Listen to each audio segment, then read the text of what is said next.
குரு பிரம்மா குரு விஷ்ணு குரு தேவோ மகேஸ்வரக குரு சாட்சாத் பரபிரம்மா தஸ்மை ஸ்ரீ குருவே நமக. கடவுள் அருள் டிவி யூடியூப் சேனல் நேயர்களுக்கு யோக பிருந்தாவின் வணக்கங்கள். இந்த நாள் இனிய நாளாக வாழ்வில் எல்லோரும் எல்லா வளமும் பெற்று வாழ வேண்டும். ஸ்ரீ குரோதி ஆண்டு ஆடி மாதம் 9ஆம் தேதி வியாழக்கிழமை. இது தமிழுக்கு.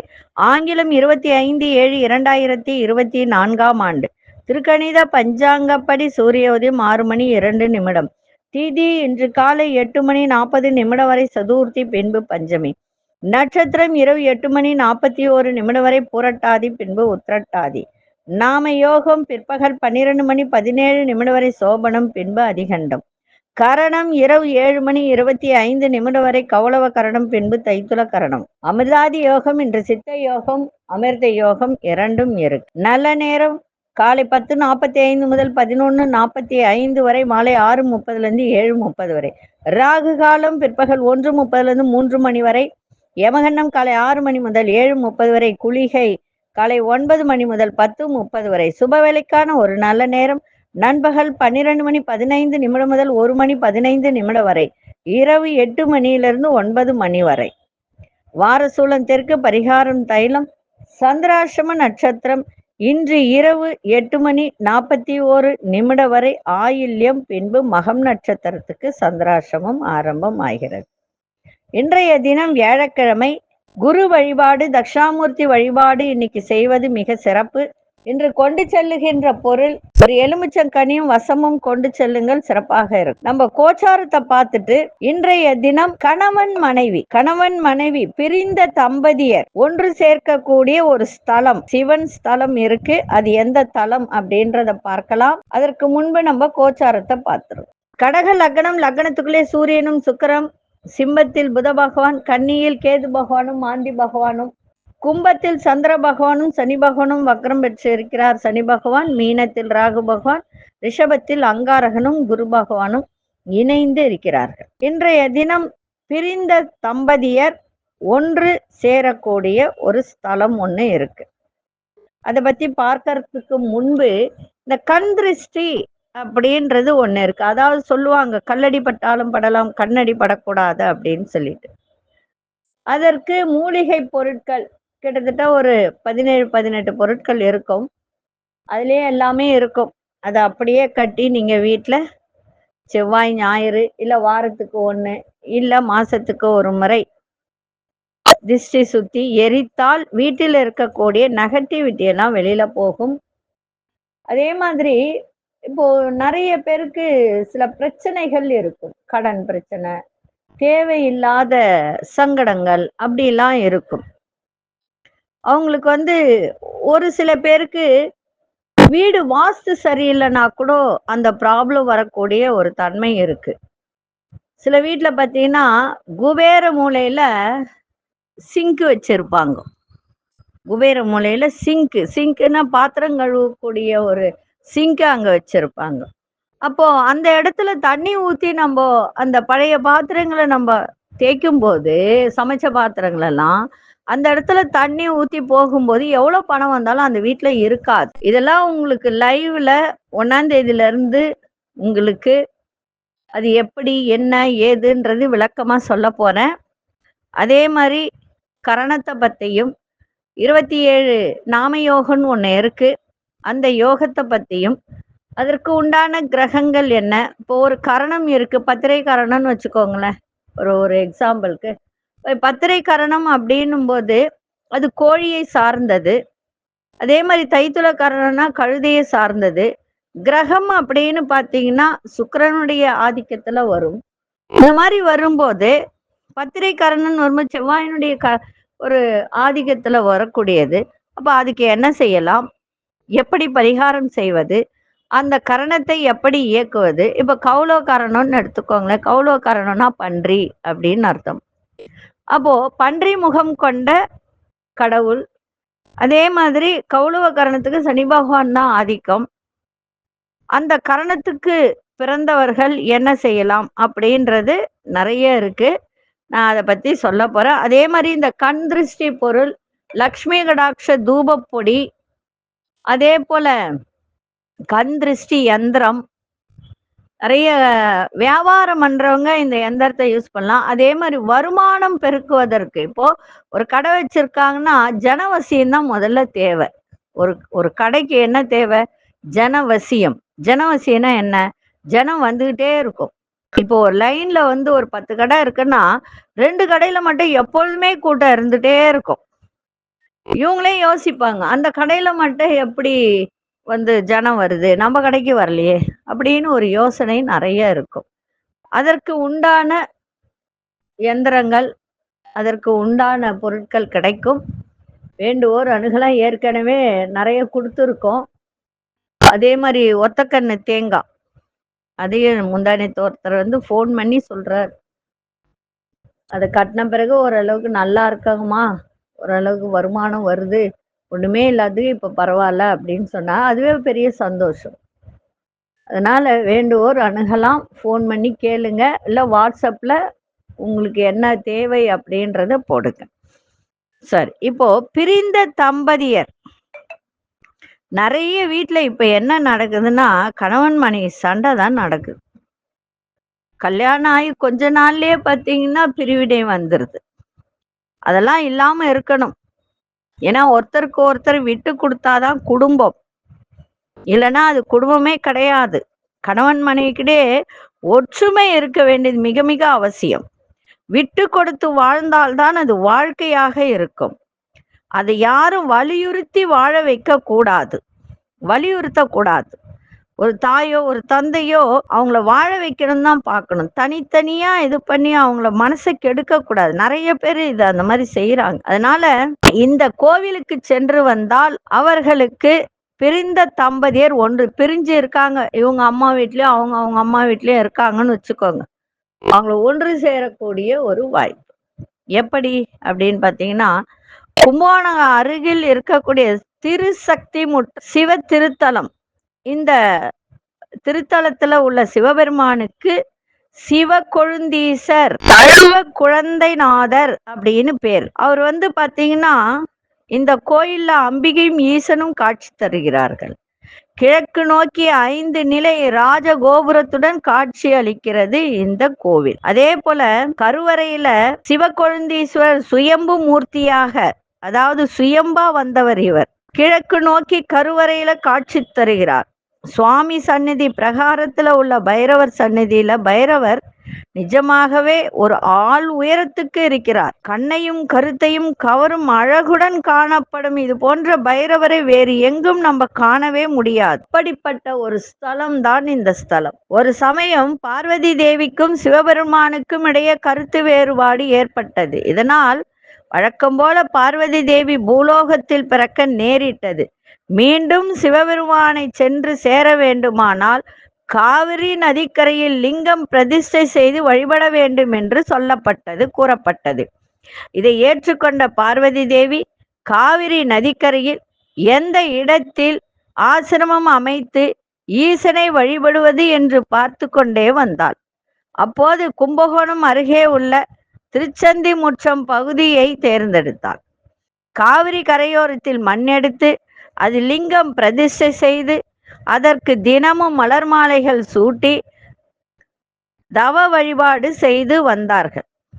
அம்பிகை செய்து வந்தாள். இந்த தவத்தில் மகிழ்ந்த சிவபெருமான் ஆழ்ந்த தியானத்தில் இருந்த பார்வதி தேவியை சற்று சீண்டி பார்க்க ஆசைப்பட்டார். அதன்படி காவிரியில் கரை புரண்டு ஓடும் வகையில் வெள்ளம் வருமாறு செய்தார். திடீரென வெள்ளப்பெருக்கு உண்டானதால் பார்வதி தேவி அதிர்ச்சி அடைந்தாள். தாம் வழிபடும் மணல் லிங்கம் வெள்ளத்தில் கரைந்து விடுமே என்று அவள் ரொம்ப பரிதவித்து போனாள். அடுத்த வினாடி ஓடிச் சென்று அந்த லிங்கத்தை கட்டி பிடித்து இறுக தழுவி கொண்டாள். இதனால் காவிரி வெள்ளத்திலிருந்து மணல் லிங்கத்தை அவளால் காப்பாற்ற முடிந்தது. இது போன்ற சோதனைகள் இனி வரக்கூடாது என்பதற்காக தனது வழிபாட்டை மேலும் கடுமையாக்க பார்வதி தேவி முடிவு செய்தார். அதன்படி ஒற்றை காலில் நின்றபடி சிவபெருமானை மனதில் நிறுத்தி மிக கடுமையான தவத்தை மேற்கொண்டார். அதனால ஈசனுக்கு இரக்கம் பிறந்து இன்னொரு சோதனை செய்து பார்க்கலாம் என்று ஈசன் நினைத்தார். பார்வதி தேவியின் தவத்தை கலைக்கும் வகையில் ஏதாவது செய்ய வேண்டுமே என்று திட்டமிட்டார். பார்வதி தேவியை அச்சுறுத்தும் வகையில் தீப்பிழம்பாக தோன்றினார். இந்த வெப்பத்தால் பார்வதி தேவியின் ஒற்றைக்கால் தவம் கலைந்தது. என்ன இது சோதனை என்று நினைத்த போது தீப்பிழம்பாக எழுந்து நிற்பது ஈசனே என்பதை பார்வதி தேவி அறிந்து கொண்டார். ஜோதி ரூபமாக காட்சியளிக்கும் சிவபெருமானுக்கு இன்ப அதிர்ச்சி கொடுக்க பார்வதி தேவி முடிவு செய்தார். ஜோதியே சிவம் என்று சொல்லியபடி பார்வதி தேவி அத்தீயை ஆறத் தழுவிக்கொண்டாள். இதனால் மனமகிழ்ந்த சிவபெருமான் அன்னைக்கு அருள்பாலித்து தன்னுடன் சேர்த்து கொண்டார். இப்படிப்பட்ட இந்த கோவில், இந்த சன்னதி மிக மிக சக்தி வாய்ந்த ஒரு ஸ்தலம். இது கணவன் மனைவி பிரிந்த தம்பதியர் இந்த கோவிலுக்கு சென்று சிவ கொழுந்தீஸ்வரர் என்ற பெயர் ஏற்பட்ட இதனாலதான் அந்த சிவனுக்கு கொழுந்தீஸ்வரர் அப்படின்றது பேர் வந்தது, ஜோதி பிழம்பாக இருந்ததுனால. அதனால அப்படிப்பட்ட இந்த ஸ்தலத்துக்கு சென்று வழிபாடு செய்து வந்தால் உண்மையில் கணவன் மனைவி பிரிந்தவர்கள் ஒன்று சேருவார்கள். அதாவது ரொம்ப கை மேல பலன் கிடைக்கும். இந்த கோவிலுக்கு சென்று வந்தால் கணவன் மனைவி விதிவசத்தால் பிரிந்திருந்தால் ஒரு காலத்துக்கு பிறகு மீண்டும் சேர்ந்து வாழ விரும்புவார்கள். இந்த தலத்துக்கு வந்து ஈசனை வழிபட்டால் கைமேல் பலன் கிடைக்கும். இந்த கும்பகோணம் பட்டீஸ்வரத்திலிருந்து 1/2 கிலோமீட்டர் தொலைவில் உள்ளது திருசக்தி முற்றம் திருக்கோவில். இங்கு சென்று வழிபாடு செய்யுங்கள். பிரிந்த தம்பதியர் ஒன்று கூடக்கூடிய ஒரு சக்தியை இந்த சிவபெருமானும் பார்வதி தேவியும் உங்களுக்கு கொடுப்பார்கள். ஏன்னா நிறைய பேர் வீட்டுல இது நடக்குது. அதனால அங்கு சென்று வழிபாடு செய்யுங்கள், நன்மையாக இருக்கும். பிரிந்த தம்பதியர் ஒன்று கூட வேண்டும் என்று சொல்லி இப்பொழுது 12 ராசிக்கான பொது பலனையும் முதலில் மேஷ ராசிக்கான பொது பலன் என்னவென்று இப்பொழுது பார்க்கலாம். அன்பார்ந்த மேஷராசி நேயர்களே, கொடுக்கல் வாங்கல்ல ரொம்ப விவேகம் வேணும்.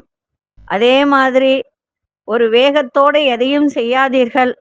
ஆடம்பரமான செலவுகளால் நெருக்கடிகள் ஏற்படும். குடும்பத்தில் அனுசரித்து செல்லுங்கள். வெளி உணவுகளை குறைத்து கொள்ளுங்கள். புண்ணிய ஸ்தல பயணம் கைகூடும். பேச்சு வன்மையால் காரிய அனுகூலம் ஏற்படுகின்ற ஒரு நாளாக இன்றைய தினம் இருக்கும். அதே போல உங்களோட வேலை பார்ப்பவர்கள் பற்றிய புரிதலும் உங்களுக்கு மேம்படக்கூடிய ஒரு நாள். இன்றைய நாள் மகிழ்ச்சி நிறைந்த ஒரு நாளாக இன்னைக்கு அமைஞ்சிருக்கு. அதிசய வடதிசை அதிசயன் 6ஆம் அசுர நிறம் இளஞ்சிவப்பு நிறத்தை பயன்படுத்துங்க. அசுனி நட்சத்திரக்காரர்களுக்கு வேகத்தை விட விவேகம் தேவை. பரணி நட்சத்திரக்காரர்கள் இன்றைய தினம் எல்லா விஷயத்திலும் நிதானத்தோடு செய்வது மிக நல்லது. பேச்சில கொஞ்சம் குறைத்து கொண்டால் இன்னும் சிறப்பாக இருக்கும். கிருத்திகை நட்சத்திரக்காரர்களுக்கு புரிதல் இன்னைக்கு மேம்படும். இந்த நாள் இனிய நாளாக இருக்க வாழ்த்துக்கள். நன்றி, வணக்கம். யோக பிருந்தாவின் வாழ்த்துக்கள். அன்பார்ந்த ரிஷபராசி நேயர்களே, ஆரோக்கியத்தில் முன்னேற்றம் ஏற்படும். இன்றைய தினம் சந்தோஷம் நிறைந்த ஒரு நாள். எந்த ஒரு செயலையும் ஆக்கப்பூர்வமாக செய்வீர்கள். சில விஷயத்துல நாட்டம் அதிகரிக்கும். கலைப்பொருட்கள் மீதான ஈர்ப்பு அதிகரிக்கக்கூடிய ஒரு நாளாக இருக்கும். அதே மாதிரி ஞாபக சக்தியை பெருக்கிக் கொள்ளுங்கள். சகோதரர்கள் ஆதரவாக இருப்பார்கள். நீண்ட நாள் ஆசைகள் நிறைவேறும். பழைய பிரச்சனைகளை மாறுபட்ட விதத்தில் முடிக்கக்கூடிய ஒரு தன்மை இன்றைய தினம் ஏற்படும். இன்னைக்கு அதிர்ஷ்ட தெற்கு திசை. அதிர்ஷ்ட 9ஆம் அதிர்ஷ்ட நிறம் கருஞ்சிவப்பு நிறத்தை பயன்படுத்துங்க. கிருத்திகை நட்சத்திரக்காரர்களுக்கு நல்ல முன்னேற்றம் ஏற்படும். ரோகிணி நட்சத்திரக்காரர்களுக்கு இன்னைக்கு ஈர்ப்பு மேம்படக்கூடிய ஒரு நாள். மிருகசீரிஷ நட்சத்திரக்காரர்களுக்கு ஆசைகள் எல்லாம் நிறைவேறக்கூடிய ஒரு தன்மை. இந்த நாள் இனிய நாளாக இருக்க வாழ்த்துக்கள். நன்றி, வணக்கம். யோக பிருந்தாவின் வாழ்த்துக்கள். அன்பார்ந்த மிதுன ராசி நேயர்களே, மிதுன ராசி நேயர்களுக்கு இன்றைய தினம் வீட்டில் ஒரு மன மகிழ்ச்சி தரக்கூடிய நல்ல ஒரு செய்திகள்லாம் கிடைக்கும். ஆடம்பரமான விஷயத்துல ஆர்வங்கள் ஏற்படும். வியாபார ரீதியான உதவிகரம்லாம் கிடைக்கும். பொது காரியங்களில் தன்னம்பிக்கையோடு ஈடுபடுவீங்க. சுபகாரிய பேச்சு வார்த்தைகள் கைகூடும். சமூக பணிகள்ல தனிப்பட்ட ஈடுபாடு ஏற்படும். வேலை சார்ந்த முயற்சிகள்ல நல்ல வாய்ப்புகள் தேடி வரக்கூடிய ஒரு நாள். இன்றைய நாள் கீர்த்தி நிறைந்த நாளாகவும் இன்னைக்கு அமையும். அதிசய தென்மேற்கு திசையின் 7ஆம் அதிர்ஷ்ட நிறம் பச்சை நிறத்தை பயன்படுத்துங்க. மிருகசீரிஷ நட்சத்திரக்காரர்களுக்கு ஆர்வம் அதிகரிக்கும். திருவாதிரை நட்சத்திர தன்னம்பிக்கை ஏற்படும். புனர்பூச நட்சத்திரக்காரர்களுக்கு நல்ல வாய்ப்புகள் கிடைக்கின்ற ஒரு நாளாக இன்னைக்கு இருக்கு. இந்த நாள் இனிய நாளாக இருக்க வாழ்த்துக்கள். நன்றி, வணக்கம். யோக பிருந்தாவின் வாழ்த்துக்கள். அன்பார்ந்த கடகராசி நேயர்களே, எதிர்பாராத சில மகிழ்ச்சியான செய்திகள்லாம் கிடைக்கும். புதிய முடிவுகளை எடுக்கக்கூடிய ஒரு தன்மை உங்களிடம் ஏற்படும். நீண்ட நாள் ஒரு சில இடத்துக்கு போகணும்னு நினைச்ச இடங்களுக்கு சென்று வரக்கூடிய ஒரு வாய்ப்பு ஏற்படும். அதே மாதிரி ஒரு புதிய முதலீடுகள் இணையதளம் சார்ந்த, கம்ப்யூட்டர் சார்ந்த, மிஷினரி சார்ந்த இந்த விஷயத்துல ஒரு முன்னேற்றம் உண்டாகக்கூடிய ஒரு தன்மை இன்னைக்கு இருக்கு. இருந்தாலும் கொஞ்சம் நிதானமாக இன்னைக்கு செய்ய வேண்டியது அவசியம். அதே போல நண்பர்கள் ஆலோசனை உங்களுக்கு நல்ல ஒரு புதிய பாதையை காட்டக்கூடிய ஒரு தன்மை உண்டு. வியாபார சம்பந்தப்பட்ட சிந்தனைகள்ல மாற்றங்கள் ஏற்படும். இன்றைய நாள் எல்லா விதத்திலும் கொஞ்சம் கவனத்தோடு இன்னைக்கு எல்லாம் செய்தால் நன்மையாக நடக்கும். சந்திராசிரமம் இன்னும் முடிவுக்கு வரல. அதிசய வடகு திசை, அதிசயன் 6ஆம் எண், அரசு நிறம் பழுப்பு நிறத்தை பயன்படுத்துங்க. புனர்பூச நட்சத்திரக்காரர்களுக்கு நல்ல முடிவு கிடைக்கும். பூசம் நட்சத்திரம் முன்னேற்றமான ஒரு நாள். ஆயில்யம் நட்சத்திரம் நிறைய மாற்றங்கள் ஏற்படும். இந்த நாள் இனிய நாளாக இருக்க வாழ்த்துக்கள். நன்றி, வணக்கம். யோக பிருந்தாவின் வாழ்த்துக்கள். அன்பார்ந்த சிம்மராசி நேயர்களே, சிம்மராசி நேயர்களுக்கு இன்றைய தினம் நெருங்கியவர்களும் விட்டு கொடுத்து செல்லுங்கள். எதிர்பாராத சில செலவுகளால் நெருக்கடிகள் ஏற்படும். வெளியூர் பயணங்களால் புதிய மாற்றம் ஏற்படுகின்ற ஒரு நாள். சமூக பணிகள்ல புதிய ஒரு அனுபவங்கள் ஏற்படுகின்ற ஒரு நாள். சிந்தித்து இன்னைக்கு செயல்படுங்கள். அந்த சிந்தனையில ரொம்ப ரொம்ப கவனம் தேவை. கணவன் மனைவிக்கிடையே அனுசரித்து செல்லுங்கள். இன்றைய நாள் ஆரோக்கியம் பார்த்துக்க வேண்டியது மிக அவசியம். இன்னைக்கு உடல்ல ஒரு சோர்வு ஏற்படுகின்ற ஒரு நாளாக இன்னைக்கு இருக்கு. அதிசய மேற்கு திசை, அதிசயன் 8ஆம் எண், அரசு நிறம் நீல நிறத்தை பயன்படுத்துங்க. மகம் நட்சத்திரக்காரர்கள் விட்டு கொடுத்து செல்லுங்கள். பூரம் நட்சத்திரக்காரர்களுக்கு நிறைய மாற்றங்கள் ஏற்படும். உத்திரம் நட்சத்திரக அனுசரித்து செல்லுங்கள்.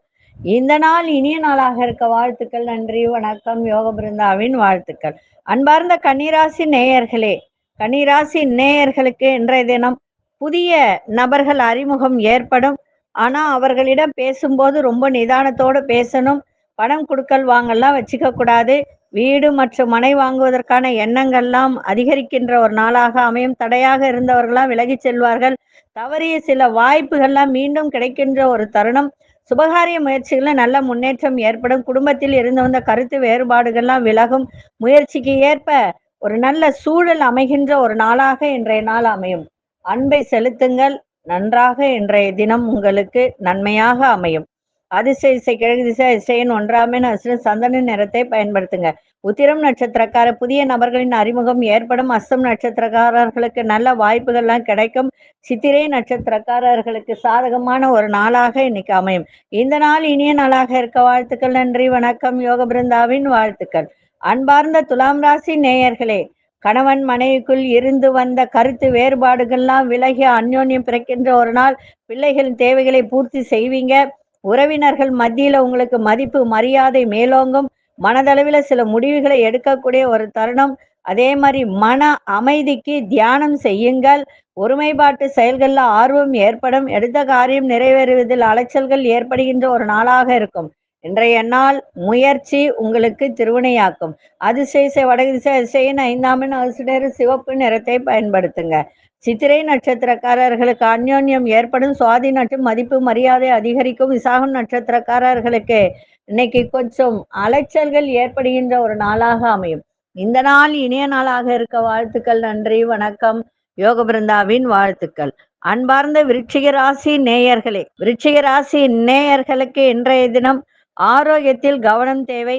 தாயாரின் ஆரோக்கியத்திலும் கொஞ்சம் கவனத்தை செலுத்துவது மிக மிக நன்மையை செய்யும். குடும்பத்துல ஒரு சந்தோஷம் நிலவுகின்ற ஒரு நாளாக இன்னைக்கு அமையும். உங்களை பற்றிய ஒரு பலம் பலவீனம் இதை புரிந்து கொள்ளக்கூடிய ஒரு தன்மை இன்னைக்கு ஏற்படும். தன வரவுகள் சாதகமாக இன்னைக்கு இருக்கின்ற ஒரு நாள். அதே மாதிரி கணவனா இருந்தால் மனைவி, மனைவியா இருந்தால் கணவன் வழியில ஒத்துழைப்பு ஏற்படுகின்ற ஒரு நாளாக இன்னைக்கு அமையும். அதே போல இலக்கிய துறையில் இருப்பவர்களுக்கு இன்றைய தினம் தனிப்பட்ட ஒரு கவனம் இன்னைக்கு தேவை. அதே மாதிரி அனாவசிய செலவுகளை குறைத்துக் கொள்ளுங்கள். வேலை செய்யும் இடத்தில் சில சூட்சுமங்களை அறிந்து கொள்ளக்கூடிய ஒரு தருணமும் இன்றைய தினம் ஏற்படும். அதிசய தெற்கு திசை அதிசயன் 3 அதிர்ஷ்ட நிறம் ரோஸ் நிறத்தை பயன்படுத்துங்க. விசாகம் நட்சத்திரக்காரர்களுக்கு சந்தோஷம் நிறைந்த ஒரு நாள். அனுஷ நட்சத்திரக்காரர்களுக்கு ஒத்துழைப்பான ஒரு நாளாக இன்னைக்கு அமையும். கேட்டை நட்சத்திரக்காரர்களுக்கு சூட்சமங்களை அறிந்து கொள்ளக்கூடிய ஒரு தன்மை ஏற்படும். இந்த நாள் இனிய நாளாக இருக்க வாழ்த்துக்கள். நன்றி, வணக்கம். யோக பிருந்தாவின் வாழ்த்துக்கள். அன்பார்ந்த தனுசு ராசி நேயர்களே, தனுசு ராசி நேயர்களுக்கு இன்றைய தினம் குடும்பத்தில் உள்ள பெரியவர்களிடத்தில் கொஞ்சம் விட்டு கொடுத்து அனுசரித்து செல்லுங்கள், சிறப்பாக இருக்கும். ஆரோக்கியம் குறித்த ஆலோசனை கிடைக்கும். இன்னைக்கு தன வரவு சிறப்பாக இருக்கும். எடுத்து செல்லுகின்ற உடைமைகள் மீது கவனம் தேவை. புதிய முயற்சியில் சிந்தித்து செயல்படுங்கள். சுபகாரிய பேச்சுகள் சாதகமாக முடியும். புதிய வீடு மற்றும் மனை வாங்குவது சார்ந்த சிந்தனைகள் மேம்படக்கூடிய ஒரு நாளாக இன்றைய தினம் அமையும். கடன் சார்ந்த உதவிகரமும் கிடைக்கும். இன்றைய நாள் பிரயாணங்கள் இன்னைக்கு அதிகமாக இருக்கும், அனுகூலமும் ஏற்படும். அதிசய மேற்கு திசை அதிசய எண் 9 அதிசய சிவப்பு நிறத்தை பயன்படுத்தும். மூலம் நட்சத்திரக்காரர்கள் அனுசரித்து செல்லுங்கள். உராடம் நட்சத்திரக்காரர்கள் சிந்தித்து செயல்படுங்கள். உத்ராடம் நட்சத்திரக்காரர்களுக்கு உதவிகரம் கிடைக்கும். இந்த நாள் இனிய நாளாக இருக்க வாழ்த்துக்கள். நன்றி, வணக்கம். யோக பிருந்தாவின் வாழ்த்துக்கள். அன்பார்ந்த மகர ராசி நேயர்களே, குடும்பத்தினுடைய எண்ணங்களை இன்னைக்கு நிறைவேற்றி வைக்கக்கூடிய ஒரு வாய்ப்பு உங்களுக்கு கிடைக்கும். வழக்கு சார்ந்த பிரச்சனைகள்லாம் விலகும். அக்கம் பக்கத்தினரிடம் கொஞ்சம் அனுசரித்து சென்றால் சிறப்பாக இருக்கும். தேவையற்ற சங்கடங்கள் வராது. உறவினர்கள் வழியில சில உதவிகரம் கிடைக்கும். பொருளாதாரம் இன்னைக்கு நன்றாகவே இருக்க உங்களுக்கு. எதிர்பாராத சில அதிர்ஷ்டகரமான வாய்ப்புகள் அமைகின்ற ஒரு தருணம் இன்றைய தினம் இருக்கும். அதே மாதிரி வியாபாரத்தில் இருப்பவர்கள், இந்த வியாபார வேலை பணிகள், இந்த மாதிரி உங்களிடம் வேலை பார்ப்பவர்கள், அவர்களிடம் இருந்து வந்த ஒரு சில விஷயங்கள் உங்களுக்கு வெளியே தெரிய வருகின்ற ஒரு தருணமும் இருக்கு. வியாபாரத்துல இருந்து வந்த மந்த தன்மையும் இன்னைக்கு விலகுகின்ற ஒரு நாளாகவும் இன்னைக்கு அமையும். உங்கள் திறமைகளை வெளிப்படுத்துங்க. இன்றைய நாள் மிக சிறப்பாக இருக்கும். அதிசய தெற்கு திசை அதிசயன் 7 அதிர்ஷ்ட நிறம் கோல்டன் நிறத்தை பயன்படுத்துங்க. உத்ராடம் நட்சத்திரக்காரர்கள் அனுசரித்து செல்லுங்கள். திருவோணம் நட்சத்திரக்காரர்களுக்கு உதவி கேட்டிருந்த இடத்தில் இன்னைக்கு உதவி கிடைக்கின்ற ஒரு நாளாக இன்னைக்கு இருக்கு. அவிட்டம் நட்சத்திரக்காரர்களுக்கு மந்த தன்மையெல்லாம் விலகும். இந்த நாள் இனிய நாளாக இருக்க வாழ்த்துக்கள். நன்றி, வணக்கம். யோக பிருந்தாவின் வாழ்த்துக்கள். அன்பார்ந்த கும்பராசி நேயர்களே, வியாபாரத்தில் நல்ல லாபகரமான சூழல் அமையும். உறவினர்கள் வழியில நல்ல ஒரு சுப செய்திகள் கிடைக்கின்ற ஒரு நாள். குடும்பத்தில் பண வரவு சிறப்பாக இருக்கும். நண்பர்களால் நல்ல அனுகூலம் இன்னைக்கு ஏற்படுகின்ற ஒரு நாள். குடும்பத்தில் உள்ள பெரியோர்களிடத்தில் மட்டும் கொஞ்சம் அனுசரித்து செல்லுங்கள். தாய், தந்தை, பாட்டி, தாத்தா இந்த மாதிரி இருப்பவர்களிடம் கொஞ்சம் அனுசரித்து சென்றால் மிக சிறப்பாக இருக்கும். மனதில் இருந்து வந்த குழப்பங்கள்லாம் விலகும். உத்தியோகத்துல பொறுப்புகள்லாம் இன்னைக்கு அதிகமா இருந்ததெல்லாம் இன்னைக்கு குறைகின்ற ஒரு நாளாக இன்னைக்கு அமையும். இன்றைய நாள் நன்மைகள் நிறைந்த நாளாகவும் இருக்கும். அதிசய வடக்கு திசை அதிசயன் 1 அதிர்ஷ்டர் பச்சை நிறத்தை பயன்படுத்துங்க. அவிட்டம் நட்சத்திரக்காரர்களுக்கு லாபம் நிறைந்த ஒரு நாள். சதயம் நட்சத்திரக்காரர்களுக்கு அனுகூலமான ஒரு நாளாக இன்னைக்கு இருக்கும். புரட்டாதி நட்சத்திரக்காரர்களுக்கு இன்றைய தினம் வேலையில் இருந்து வந்த வேலை பளு இதெல்லாம் இன்னைக்கு குறைகின்ற ஒரு நாளாக இன்னைக்கு அமையும். இந்த நாள் இனிய நாளாக இருக்க வாழ்த்துக்கள். நன்றி, வணக்கம். யோக பிருந்தாவின் வாழ்த்துக்கள். அன்பார்ந்த மீனராசி நேயர்களே, வேலை செய்யும் இடத்தில் சின்ன சின்ன சங்கடங்கள்லாம் தோன்றி மறையக்கூடிய ஒரு நாளாக இன்னைக்கு இருக்கும். அதனால நிதானமாக செயல்பாடு இருக்கட்டும். வேகத்தை காட்டாதீங்க, விவேகத்தை காட்டுங்க. ஆரோக்கியத்தில் ஏற்ற இறக்கம் ஏற்படும். கல்வி சார்ந்த துறையில் இருப்பவர்களுக்கெல்லாம் இன்னைக்கு ஒரு ஆர்வத்தோடு செய்யுங்க. ஏன்னா ஒரு சோர்வு இன்னைக்கு இருக்கும். வரவுக்கு ஏற்ப செலவுகள் ஏற்படும். உங்களுடைய எண்ணங்கள்ல போக்கில கவனம் தேவை. தொழில் சம்பந்தமாக பயணங்கள் உங்களுக்கு அனுகூலமாக அமையும். இன்றைய நாள் நன்மைகள் நிறைந்த நாளாகவும் இன்னைக்கு இருக்கும். அதிசய வடகிழக்கு அதிசயன் 4 அதிர்ஷ்டம் நீல நிறத்தை பயன்படுத்துங்க. புரட்டாதி நட்சத்திரக்காரர்களுக்கு சங்கடங்கள்லாம் விலகுகின்ற ஒரு நாள். உத்திரட்டாதி நட்சத்திரக்காரர்களுக்கு ஆர்வமின்மையான ஒரு நாளாக இன்னைக்கு அமையும். ரேவதி நட்சத்திரக்காரர்களுக்கு பயணங்களால் அனுகூலம் ஏற்படுகின்ற ஒரு நாளாக இன்னைக்கு இருக்கும். இந்த நாள் இனிய நாளாக இருக்க வாழ்த்துக்கள். நன்றி, வணக்கம். யோக பிருந்தாவின் வாழ்த்துக்கள். கடவுள் அருள் டிவியை பார்த்தமைக்கு நன்றிகள். மேலும் இது போன்ற தகவல்களை தெரிந்து கொள்ள கடவுள் அருள் டிவியை சப்ஸ்கிரைப் செய்யுங்கள். மறக்காமல் பெல் ஐக்கானை கிளிக் செய்யுங்கள்.